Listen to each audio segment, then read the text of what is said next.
Well, Steve in Streatham. Hello, Steve. Oh, good evening. Evening.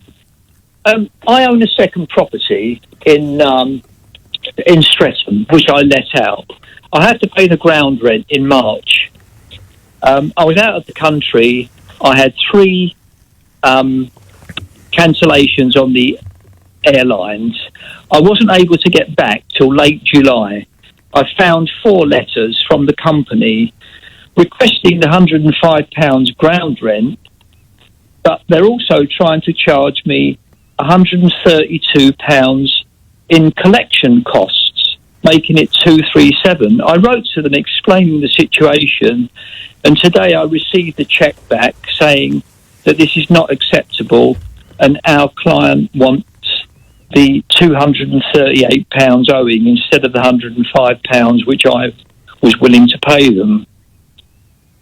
Well, where do I stand Steve, legally? You're putting into words exactly what I said at the beginning of this programme, because as a leaseholder, you really shouldn't be having to pay nearly £250 for being a few weeks slow in paying your ground rent, and it's a disgrace and it's shocking.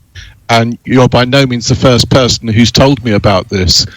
And yes, there is a remedy. You could challenge the cost of collection in the first tier tribunal, but you would have to pay a fee to the tribunal, which you're quite likely not going to recover.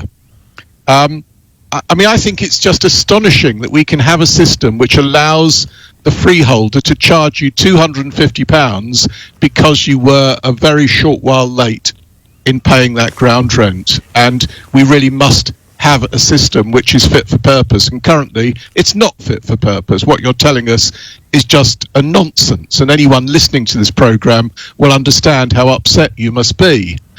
All you can do is make an application to the first tier tribunal and say this solicitor's fee is ridiculous. On the other hand, and you know, I'm in the business, solicitors are expensive. And some people might argue, and I'm just putting my devil's advocate hat on, when you went away, perhaps you should have made arrangements by a standing order or a direct debit to pay your ground rent, because you would have known in advance when it was due, you would have known in advance how much it was. But it's still a complete nonsense that you should be having to pay this penalty, and I think it is almost a penalty for being a few weeks late. But the only course of action would be to go to the tribunal, and that, Yes. from what you're saying, that wouldn't be worth it really financially. Well, I don't know. It's a matter of principle. It's not a matter of money.